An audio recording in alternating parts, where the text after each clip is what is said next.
Boa noite, sejamos todos bem-vindos.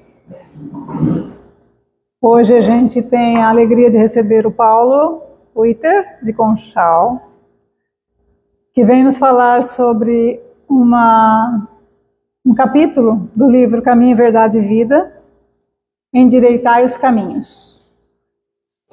Então, vamos ver o que ele nos orienta, trazendo a mensagem de Emmanuel sobre esse tema tão importante e interessante para nós.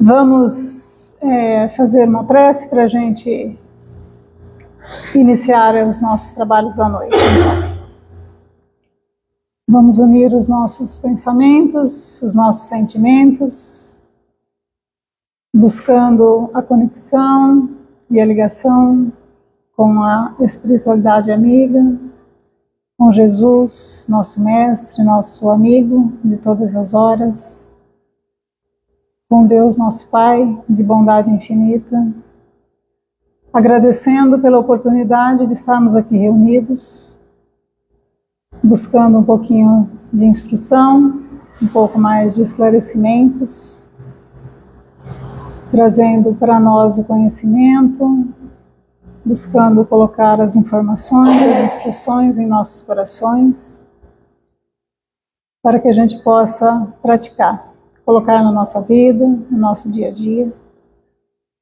fazendo com que seja mais correto, mais assertivo as nossas caminhadas, buscando sempre estarmos juntos na presença do Cristo, buscando o seu amor, a sua proteção, a sua orientação e, acima de tudo, nos esforçando para seguir os seus exemplos. Então, unidos nessas vibrações, nessas intenções, iniciamos essa noite dando graças a Deus. Paulo. Trabalhar.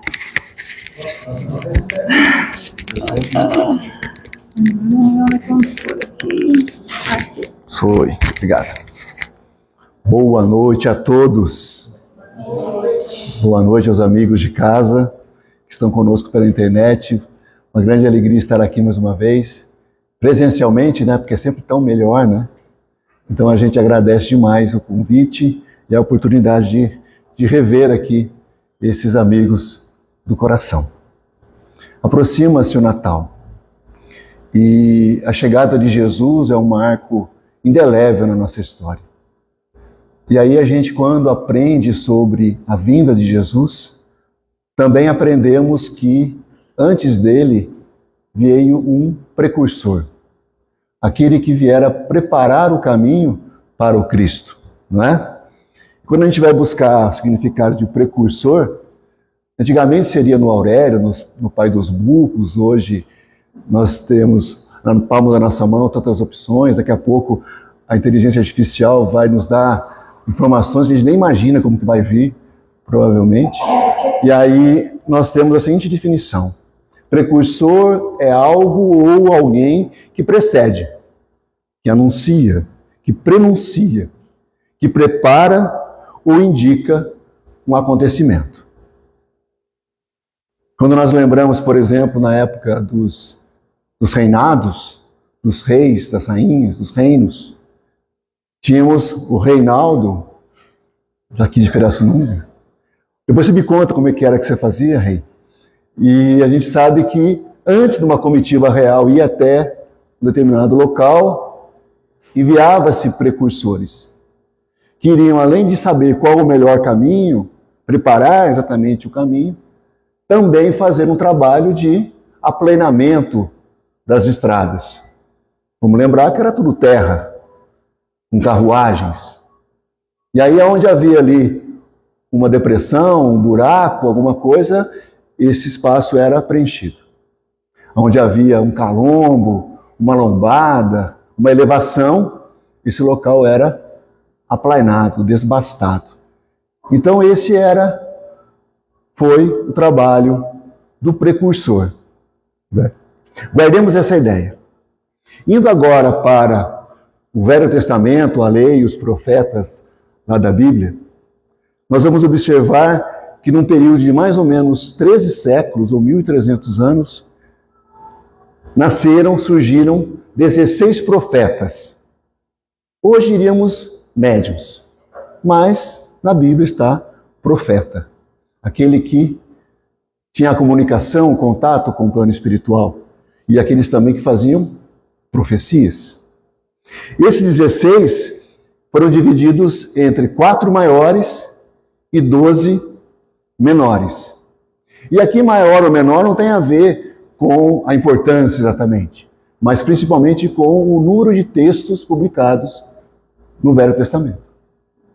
Então os 4 considerados maiores são Isaías, Jeremias, Ezequiel e Daniel. E os 12 considerados menores, aqui vai uma sugestão, se alguém estiver precisando de nome para neto, para filho, para sobrinho, temos algum aqui para sugerir. Oséias, Joel, Amós, Abidias, Jonas, Miqueias, Naum, Rabacuque, Sofonias, Ageu, Zacarias e Malaquias. Gostaram de algum? E aí, eu gostei é o meu nome. Aí fica ruim, né? Eu sou Oséias. Prazer. E aí, desses 12 menores e 4 maiores, nós temos, nesse período de 13 séculos, eles se concentrando em 9 séculos. Porque a gente pensa 16 profetas, e imagina que eles estão em 13 séculos distribuídos antes do Cristo. Só que acontece um fato inusitado. Eles se concentram, esses 16, em 9 séculos. E Malaquias, que é o último dos profetas, ele surge aproximadamente 450 anos antes de Jesus. Então ficou um hiato, ficou uma lacuna, ficou uma seca de profetas durante um período de mais de 400 anos. Imaginemos nós, no movimento espírita, 400 anos sem um médium de nome, de relevância, um Chico, um Divaldo, um Raul Teixeira, uma Evandro Amaral Pereira, algo do gênero. A gente iria ficar órfãos, não é? Então, esses 16 profetas, eles faziam profecias, obviamente, além da comunicabilidade com os espíritos, e essas profecias anunciavam a chegada do Messias.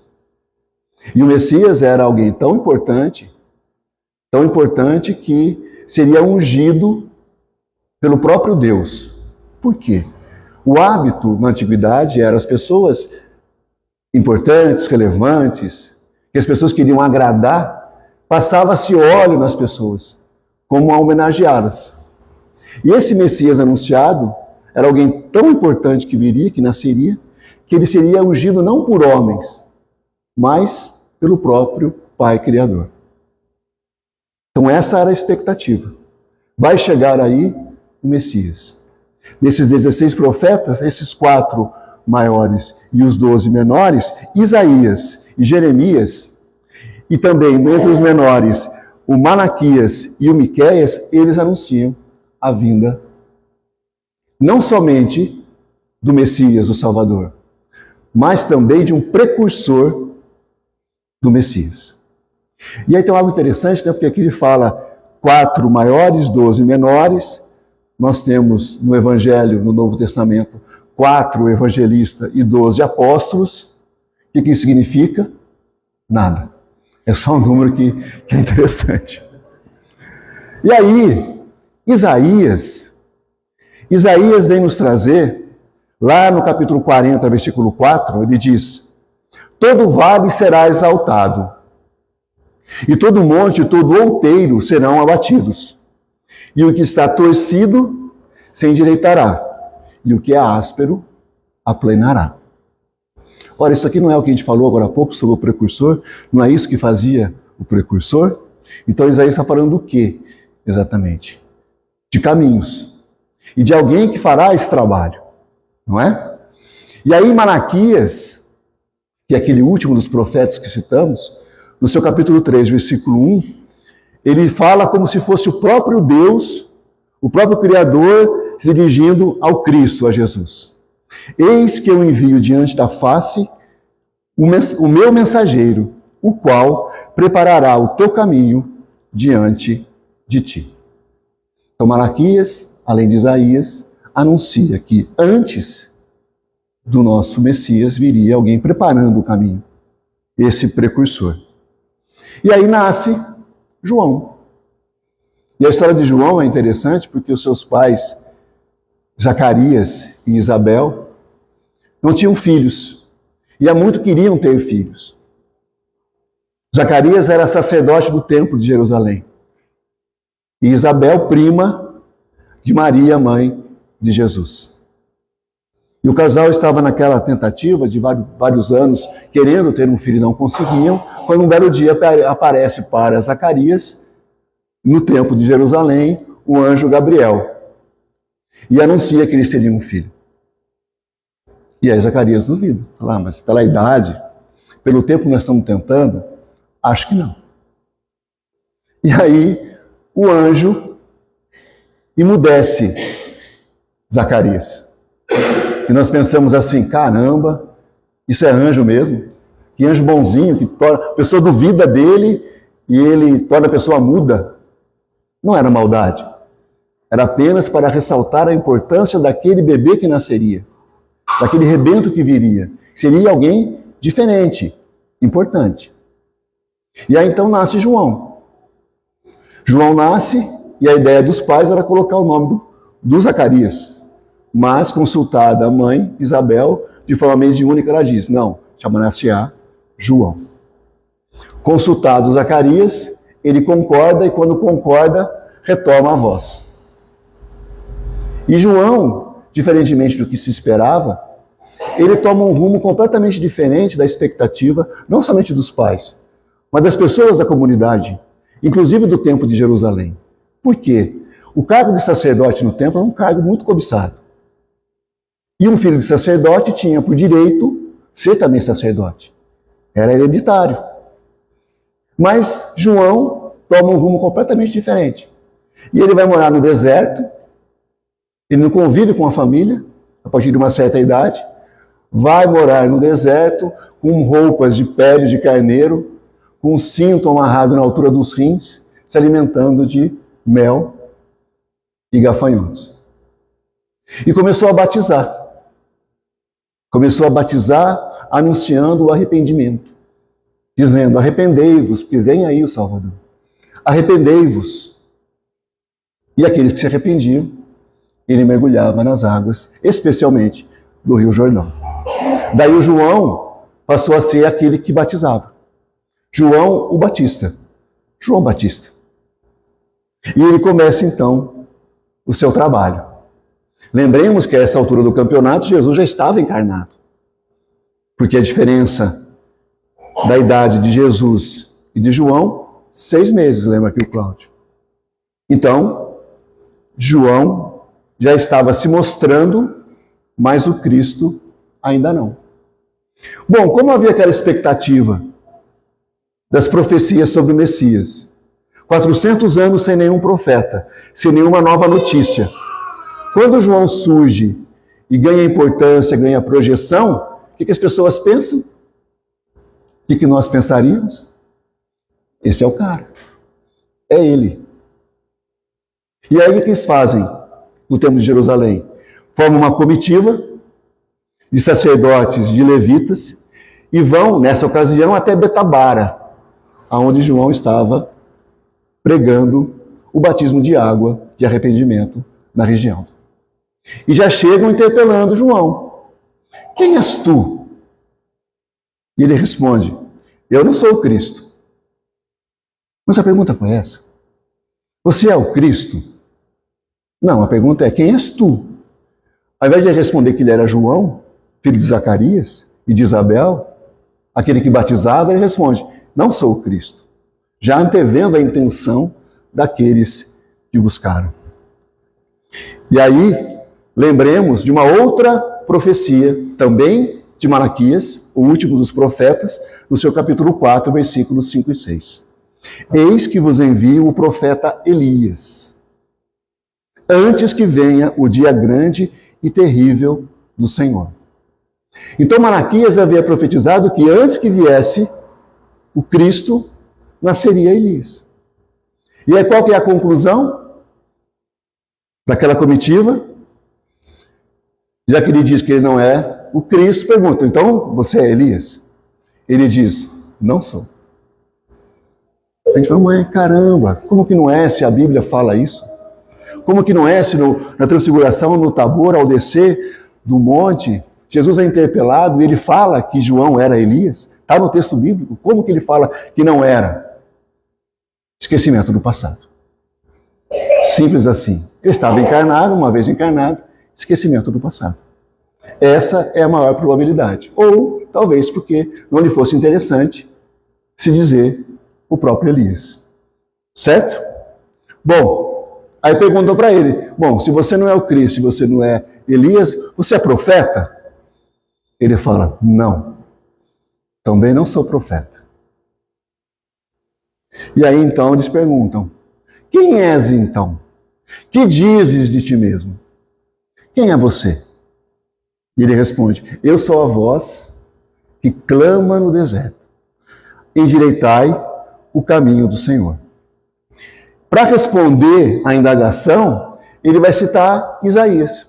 Ele pega uma citação de Isaías, o profeta maior, e responde com a citação de Isaías. Querendo dizer o seguinte, aquele cara que foi anunciado, que foi profetizado, que viria preparar o caminho do Cristo, esse cara sou eu, parafraseando o Roberto Carlos. Esse cara aí, sou esse eu sou. E aí então, perguntam para ele, escuta, mas se você não é o Cristo, se você não é Elias, se você não é profeta, com que direito você batiza? Quem te deu essa autoridade? E a resposta dele, eu batizo com água, mas no meio de vós está um a quem não conheceis. Porque, como já dissemos, Jesus estava convivendo nas comunidades. Mas as pessoas não identificaram ainda. Por quê? Jesus vai se identificar lá na boda de Caná. A partir daquele momento é que o seu ministério começa. E até então isso não tinha acontecido. Então eles falam, ó, tem um cara aí que vocês não conhecem, mas já está no meio de vós. E ele fala, este é aquele que vem após mim, que é antes de mim, do qual eu não sou digno de desatar a correia da alparca. Aí dá uma bugada no cérebro, né? Porque ele fala assim, esse é o cara que vem após mim, que é antes de mim. Não dá para explicar? Tem tecla SAP? Tem. Ele é após, Jesus é após João, porque nasceu 6 meses depois, como lembrou o Cláudio. Mas ele é antes de Jesus em termos evolutivos. Jesus, nessa época, já era espírito crístico. Para além de espírito puro, crístico. Então ele fala, ele vem após mim, mas ele é antes de mim. E eu não sou digno de desatar as correias de suas alparcas. Aí ele mostra a sua humildade. Tem um outro momento que não está aqui, em que rola uma fofoca bíblica, sabe? João tinha seguidores.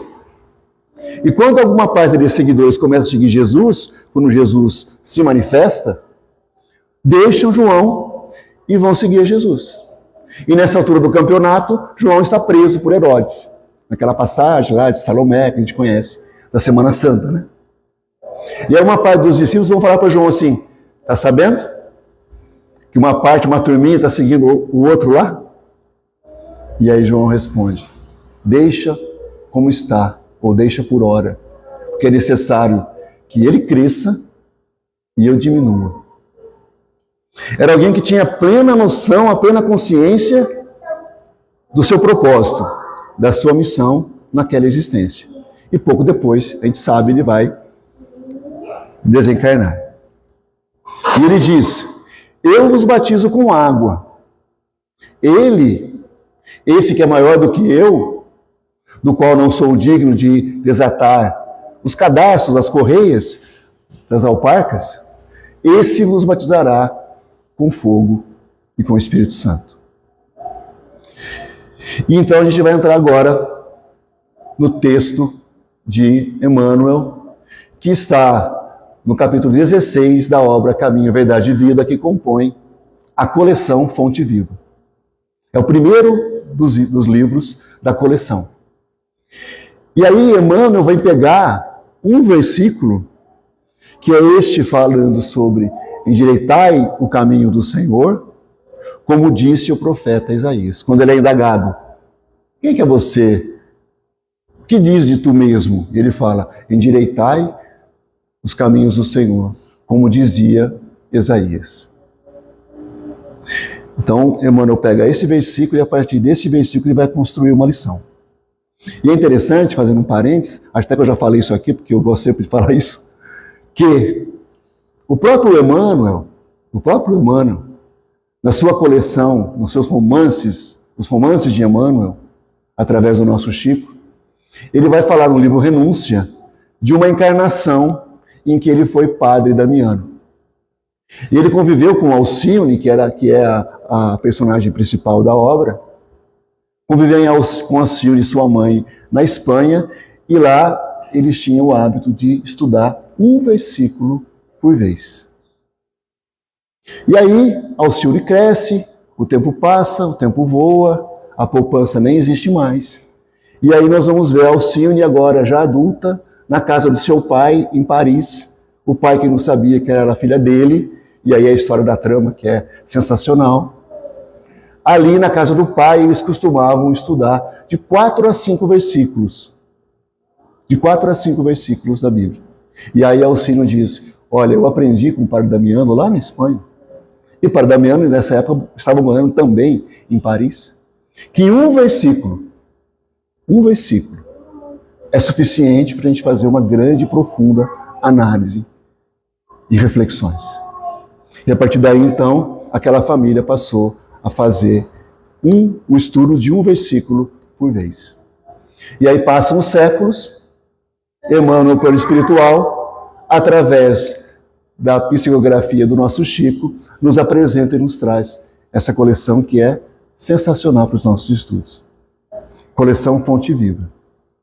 Eu não trouxe aqui o texto todo para não ficar cansativo, mas ele começa o texto dizendo assim, o benfeitor, a exortação do precursor permanece no ar. O convite do profeta, do precursor, precursor no caso, permanece no ar, está valendo, é atual. Qual que é a exortação? Qual que é o convite? Endireitai os caminhos. E quando a gente fala de caminhos na Bíblia, é legal a gente pensar que caminho tem muito significado de conduta. Então, quando a gente vê caminhos, a gente pode substituir quase que automaticamente por conduta. Assim, quando a gente ouve falar, por exemplo, em estar deitado, é alguém que está na materialidade. Estar em pé é alguém que está conectado com a espiritualidade. Assim, por exemplo, aqui na parábola do filho pródigo, dos 2 irmãos, quando o filho pródigo cai em si, ele fala, levantar-me-ei, irei à casa do meu pai. Porque ele despertou para uma realidade que até então ele estava adormecido. Ele fala, essa exortação continua presente, convocando a palavra. Benfeitor não desperdiça a palavra. Espírito evoluído não desperdiça a palavra. Se ele põe convocando, é porque não é convidando, é porque é convocando. Convocando os homens de boa vontade à regeneração das estradas comuns. Em todos os tempos, observamos criaturas que se candidatam à fé. Apenas se candidatam. Se candidatam à fé, que anseiam pelos benefícios do Cristo. E falam, onde está Jesus que não lhes veio ao encontro dos fogos sucessivos? Esse é Emmanuel se referindo a nós, que estamos apenas nos candidatando à fé, dizendo, aonde é que está Jesus que não percebe as minhas orações, que não recebe as minhas rogativas? Permanecerá o Senhor distante de suas amarguras? Ou seja, cadê o Cristo que não vê que eu estou sofrendo? Cadê o Cristo e os seus emissários que não vêm me confortar, me consolar, me orientar? Qual é o problema aqui? O problema é do candidato. O problema é de quem apenas se candidata, mas não faz a mudança necessária. Porque a exortação qual é? O convite qual é? Endireitai os caminhos. Aquilo que estava abaixo, a gente eleva. Aquilo que está acima, a gente rebaixa. A gente pode falar, por exemplo, de humildade, de orgulho. A gente pode pensar em equilíbrio. A gente pode fazer algumas analogias. Aquilo que está torcido se endireitará. E aquilo que está áspero se aplanará. Então, por exemplo, se eu sou uma pessoa áspera no meu comportamento, na minha forma de ser, eu falo com uma certa irritabilidade, eu ajo de alguma forma em desacordo com aquilo que eu já aprendi, da mansuetude, por exemplo, da afabilidade, da doçura, da gentileza, eu preciso tirar essa aspereza. Então a gente se candidata tal qual alguém que vai fazer um vestibular, faz a inscrição para o vestibular e acha que resolveu. Alguém que se candidata a um emprego, manda currículo, às vezes até chamado para uma entrevista e acha que está contratado. A gente fala assim, nossa, mas já tem 5 anos que eu vou lá no Centro Espírita, lá no Missionários. Gente, minha vida não mudou nada, não melhorou nada, está tudo igual. Cadê os benfeitores que não veem a minha dificuldade? Aí a pergunta é, eu fiz o endireitamento do meu caminho? Ou eu apenas me candidatei a essa fé que o texto nos fala? Segue, Emmanuel. Através de mensageiros generosos do seu amor, o Cristo se encontra em cada dia ao lado de todos os discípulos, destaque, sinceros. Então, assim, não tem vazio para a divindade. Não tem cochilo para Deus. Nem para o Cristo. Que envia os seus emissários para que nos dê suporte, assistência, orientação. Sempre. O texto diz, a cada dia. Onde está o problema? Né, gente? Né? Como eu gosto de brincar, a gente pega o Wi-Fi divino, que permeia todo o universo. É um Wi-Fi Mega Blaster ultra potente. Não desliga nunca. É 24/7, 365 no ano. Está sempre ligado. O que a gente faz? Desliga. Eu desconecto da divindade e falo assim, mas cadê Deus que não está vendo o meu sofrimento? Aqui cabe um parênteses que é assim, nós temos que lembrar da lei de causa e efeito. Às vezes nessa existência, eu estou fazendo tudo que eu posso, o melhor que eu posso, mas eu tenho um passado. Eu tenho um passado de equívocos. Porque assim, se a gente já aprendeu que essa é a nossa melhor versão, imagina as anteriores. Então, nós temos que reparar. Mas se eu não plantar o erro hoje, eu não colho amanhã. E esse é um processo de crescimento. Falta-lhes dedicação ao bem de si mesmos. É conosco a conversa. Não é com o outro. É conosco. Segue o benfeitor. Correm ao encalço do Mestre Divino, desatentos a esse conselho de João. Endireitai os caminhos. É um convite. Endireita, melhora os teus caminhos. Em outras palavras, a tua conduta. É necessário que nós façamos a nossa tão decantada, pedida, aclamada, quase implorada transformação moral. Ou reforma íntima. Por isso que é um trabalho conosco mesmo. A questão é se eu estou fazendo. E aí eu fico reclamando.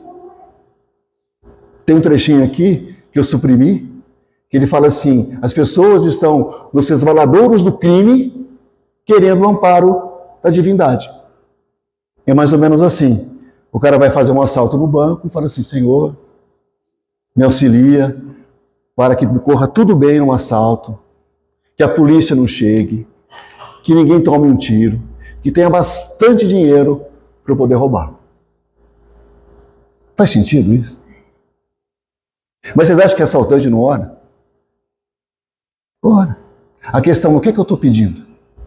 Qual é o meu direcionamento? E outra, eu vou para o caminho errado e eu quero ser livrado? Eu quero benefício? A gente tem que refletir sobre isso. Para que alguém sinta a influência santificadora do Cristo, é preciso retificar a estrada em que tem vivido. A gente precisa fazer esta mudança. Só que a gente toma um caminho do outro. Já comentamos aqui também, não acredito, quando Jesus conta 7 parábolas. As 7 parábolas do reino. Na 7 ele fala assim, o reino de Deus é semelhante a... E conta uma parábola. São 7. Uma delas é a do semeador, que é uma das mais conhecidas. Mas tem da pérola, tem do tesouro. São 7. E na 7 tem algo em comum. Na 7, o que é importante está dentro de alguma coisa. Então, por exemplo, a pérola, na parábola da pérola, está dentro da ostra. A semente que germina, a boa semente, que vai frutificar, está dentro da terra. E o tesouro está dentro do baú. Então, Jesus diz assim para a gente, olha, meu filho, é 7 vezes dentro. Dentro. A gente faz fora. Por quê? É um movimento de negação. É um movimento que o nosso ego age nos sabotando. E aí passa o tempo e a gente vai cantar aquela música sertaneja. É minha cara, eu mudei minha cara, mas por dentro eu não mudo. O tempo passou, os cabelos brancos chegaram, mas por dentro eu continuo o mesmo cara de 10, 15, 20 anos atrás. Eu não fiz esse processo, eu não endireitei os meus caminhos. Esse é o convite, essa é a exortação. E aí, finalizando o texto, ele vai dizer assim, se queres que Jesus venha santificar as tuas atividades, queres que o Cristo venha te abençoar, te proteger, te santificar, te orientar, te apoiar, quem não quer? 3 situações. Primeiro, endireita os caminhos da existência. Regenera os teus impulsos. E desfaze as sombras que te rodeiam. E, a partir daí, senti-lo-ás ao teu lado com a sua bênção. Um exemplo para a gente compreender isso. Vamos lembrar de André Luiz, lá em nosso lar, 8 anos de umbral, certo? Mais ou menos 8 anos. E aí ele é socorrido pelo ministro Clarencio, certo? Quando que isso acontece? Quando que o ministro Clarencio consegue tirá-lo de lá? Quando ele ora, o Cláudio está lembrando aqui, quando ele ora fervorosamente e pede ajuda. Agora pensemos, será que foi a primeira vez que Clarencio esteve lá? Nas zonas umbralinas, tentando recolhê-lo? Não. A obra nos fala que por diversas vezes lá esteve o ministro. A própria mãe de André Luiz também fazia esse trabalho. A questão era, ele estava com o Wi-Fi dele desligado. Então ele não percebia. O estado mental dele de culpa, de remorso, aquela perturbação toda, não permitia que ele sequer fizesse uma rogativa suficiente para ser acolhido.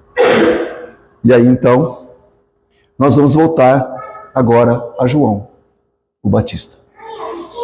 João diz, eu vos batizo com água, mas aquele que vem após mim vos batizará com fogo e com o Espírito Santo.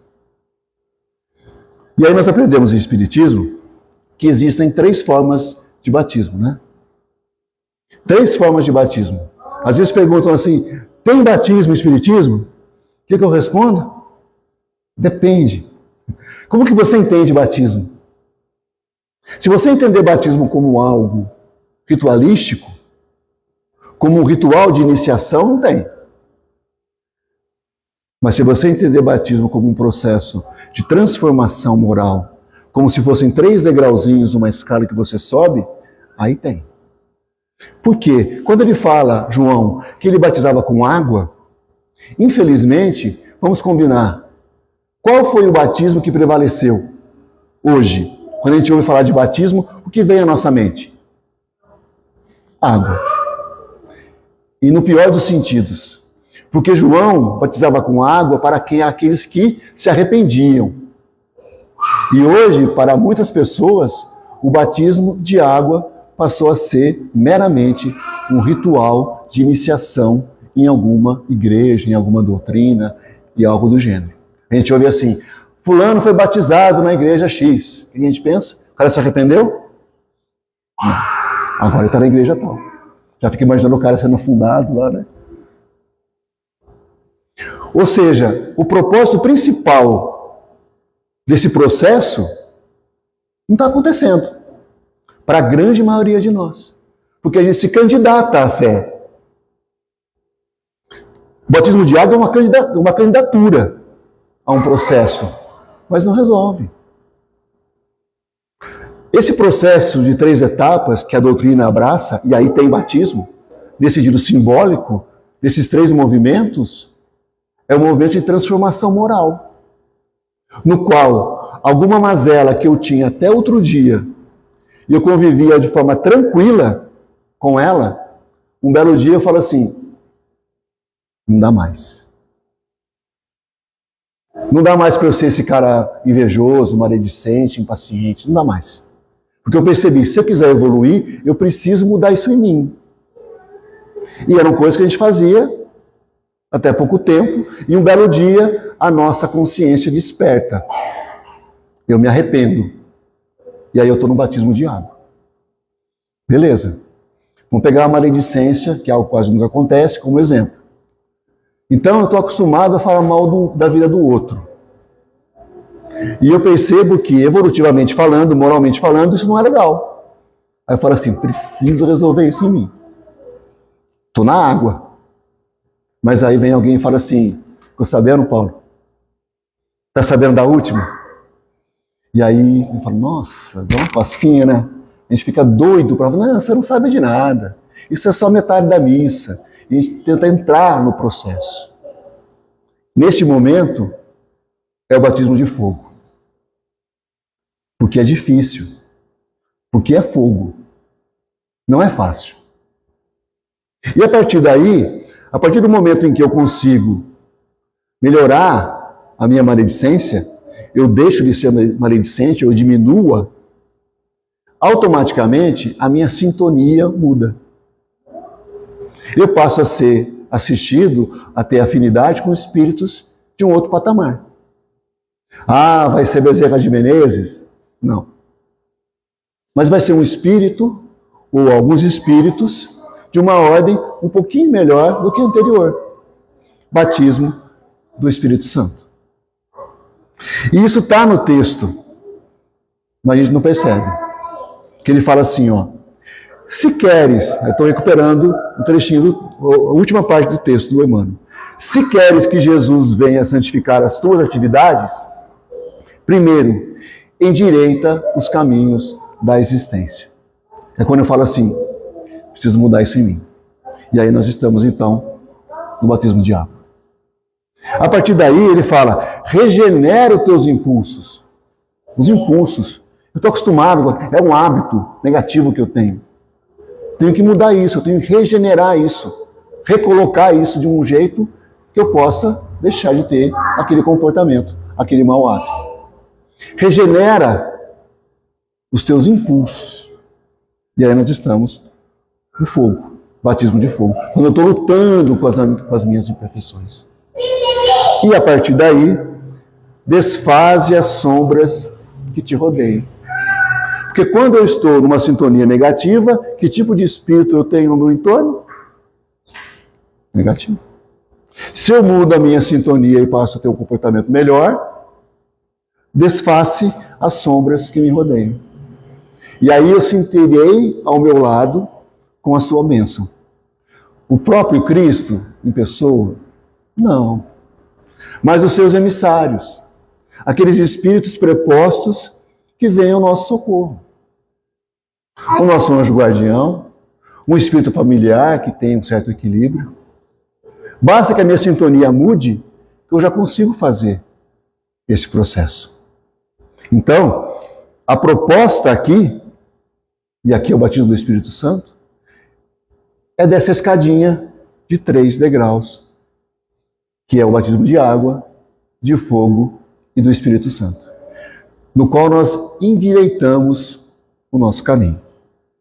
E aí, temos uns minutinhos, eu queria comentar com vocês sobre como é interessante as verdades universais que estão oferecidas para todos nós ao longo da história da humanidade. Para pegar esse exemplo das 3 formas de batismo, que é aquilo que João nos apresenta e depois Jesus vem realizar, se nós formos, por exemplo, lá no Bhagavad Gita, que é uma obra que está inserida no Mahabharata, que é dos Vedas, do povo hindu, lá tem um processo muito interessante em que eles falam que o mais importante para o ser humano são 2 coisas: autoconhecimento e autorrealização.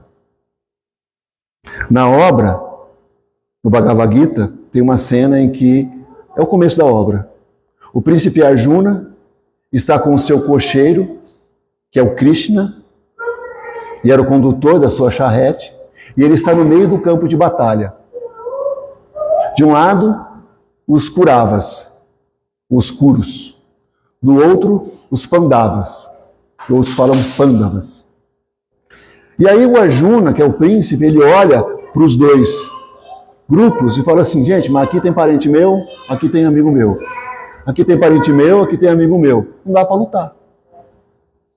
Não dá para lutar. E ele fala isso para o Krishna. E Krishna fala para ele: não, você tem que lutar. Você precisa ir à guerra. E a gente pensa assim: caramba, então está errada, né? Porque se Krishna, que é o benfeitor, que é o elevado, que é o sábio da história, está falando para o Arjuna que ele tem que ir para a guerra, alguma coisa está errada. Como que um espírito evoluído vai falar para o cara guerrear? A gente aprende tanto sobre a questão da paz. É uma questão de simbolismo. Porque a luta que está se travando ali, simbolicamente na obra, é a luta que acontece dentro da gente. É a luta das nossas imperfeições com as nossas virtudes. É o meu desejo de ser melhor, o homem velho, contra o homem novo, que quer surgir. Mas o meu ego não permite. Então lá no Bhagavad Gita, 2 pontos: autoconhecimento e autorrealização. Guardemos essa ideia. Quando nós vamos para Jesus, no seu primeiro sermão, mais importante, que é o Sermão do Monte, no capítulo 5, que inaugura o sermão, ele vai nos trazer as bem-aventuranças. E as 3 primeiras bem-aventuranças são a relação de nós para conosco. E a primeira é: bem-aventurados os pobres de espírito, porque deles é o reino dos céus. Quem é o pobre de espírito? É alguém que reconhece que erra. Batismo de água. Eu me arrependo. Bem-aventurados os pobres de espírito. Quando a gente vai, isso é Jesus. Quando a gente vai para a doutrina espírita, 17 séculos depois, a questão talvez mais citada, mais famosa, nós vimos ela semana passada, é a 919. Né? Qual é o meio prático e eficaz de se transformar nesta vida e conseguir domar as más tendências? Essa é a pergunta de Kardec. E a resposta dos benfeitores do benfeitor, Santo Agostinho, é: um sábio da antiguidade já vos disse, da antiguidade, conhece-te a ti mesmo. E ele cita os filósofos socráticos. do templo de Delfos, personificado em Sócrates, não o jogador. E ali nós vamos ter o autoconhecimento como uma proposta importante. Conhece a ti mesmo, que essa investigação, o que é que eu faço ao longo do meu dia? Porque aí na sequência da questão, Kardec vai dizer assim, achei legal essa máxima, é bonito, interessante. Mas a dificuldade está exatamente em colocar isso em prática, no meu dia a dia. E aí então Santo Agostinho vai nos apresentar uma sequência de atitudes, de indagações que nós temos que fazer para nós mesmos, tentando vencer o nosso ego. Porque nessa hora a gente começa a fazer autoconhecimento, o nosso ego fala assim, para, estou gostando disso não. Que conversa é essa? Até hoje você foi assim? Quem você pensa que é? Pândavas e Kuravas. E a gente tem que fazer uma luta árdua. Essa luta árdua é batismo de fogo. E aí, voltamos para Bhagavad Gita. Não basta o autoconhecimento, é necessária a alta realização. Porque a gente poderia fazer o seguinte, uma analogia. Autoconhecimento, batismo de água. Autorrealização, englobando batismo de fogo e de Espírito Santo. Autoconhecimento, o que João fez. O batismo que João nos trouxe. Autorrealização é o que o Cristo nos pede. Por isso que ele veio e nos exemplificou tudo o que ele disse. E nos orientou a colocar a mão na massa, a fazer de verdade a nossa transformação moral. Vamos para Jesus. Na segunda bem-aventurança, o que ele disse? Bem-aventurados os que choram, porque serão consolados. Que quando a gente começa a fazer esse trabalho de autoconhecimento, a gente começa a ver as nossas encrencas, a gente fala assim, caramba, dá uma tristeza, a gente chora. A gente chora.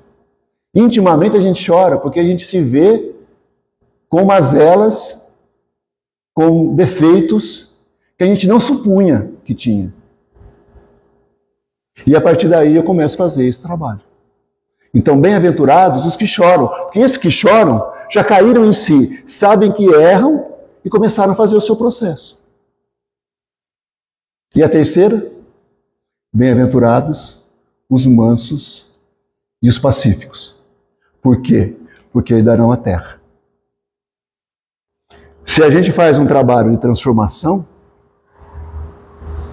eu consigo essa assistência com um plano mais elevado, com o espírito de uma outra ordem, eu consigo paz. Eu consigo uma mansuetude que eu não tinha. Se eu era aquela pessoa áspera, torcida, e hoje eu endireitei e aplainei, hoje eu sou manso. E esses herdarão a terra. Lá no texto bíblico, terra está com T maiúsculo. E a gente pode imaginar então que é a Terra enquanto planeta, e que nós, nesse processo de transição planetária, uma vez que formos mansos, permaneceremos aqui. Esse é o entendimento. Agora, um outro entendimento, a gente pode imaginar que a Terra sejam esses caminhos de terra, que é o meu quadrado. Quando eu consigo um mínimo de equilíbrio para falar assim, esse território aqui é meu, eu domino. Esse quadradinho, onde eu vivo, aqui, eu já compreendi o que eu tenho que fazer. E aí eu estou no meu propósito. Finalizando, ontem, no Evangelho lá de casa, de manhã, nós pegamos um trecho que diz que a felicidade não é deste mundo. O Espírito afirma, a felicidade não é deste mundo. E a gente vai pensar sobre felicidade. E aí, lá, na resposta, no final da resposta, da questão 919-A do Livro dos Espíritos, Santo Agostinho vai dizer o seguinte, no último parágrafo, para se ter felicidade, é necessário fazer, em outras palavras, tá gente? Essa mudança, essa transformação. E a última frase da resposta foi com esse objetivo que nós ditamos o Livro dos Espíritos. Então essa felicidade que a gente tanto almeja, muitas vezes nós realmente não vislumbramos no mundo de expiações e provas. Porque se nós lembrarmos a escala evolutiva dos planetas, nós temos primitivos, expiações e provas, olha nós aí, regeneração, vamos chegar lá. Depois, a partir do 4º nível, ditosos ou felizes, e no último nível, celestes ou divinos. Então, mundos felizes, daqui 2 tipos de mundo. Mas a questão não dá para a gente ser feliz? Dá para a gente ser feliz. O grande problema nosso é que a gente confunde felicidade com alegria. E quando os Espíritos nos falam sobre felicidade, é quando a gente se coloca num propósito de endireitar os nossos caminhos. E a partir daí eu passo a viver em conformidade com o naco da lei, o trechinho da lei que eu já compreendi. E quando a gente lembra da questão 621 do Livro dos Espíritos, onde está escrita a lei de Deus, na consciência a resposta, a gente tem que lembrar o quanto que a nossa consciência ainda está em estado de sono, como nos diz a benfeitora Joana de Ângeles. A grande parte de nós vive em estado de sono, sonolência. Daí, todo o nosso processo evolutivo é um processo de despertamento da nossa consciência. Foi por isso que Jesus disse, brilhe a vossa luz. Vós sois deuses. Porque nós temos essa capacidade, nós temos mais do que isso. Nós temos esse determinismo. Mas enquanto eu não estiver de verdade querendo fazer essa mudança, eu continuo patinando. Então, quando eu me coloco no meu propósito, quando eu coloco a minha vida, as minhas atitudes, as minhas palavras, até os meus pensamentos, em conformidade com aquilo que eu já compreendi da lei, aí eu sou feliz. E a felicidade passa a ser um pano de fundo para a minha vida. Embora, no primeiro plano, nós tenhamos alegrias e tristezas. Alegrias e tristezas. Porque o mundo é de expiações e provas. Mas eu compreendendo o processo e compreendendo o todo, eu consigo me movimentar e ter a felicidade possível neste mundo. Desde que endireitemos os nossos caminhos. Que assim seja. Obrigado. Eu agradeço.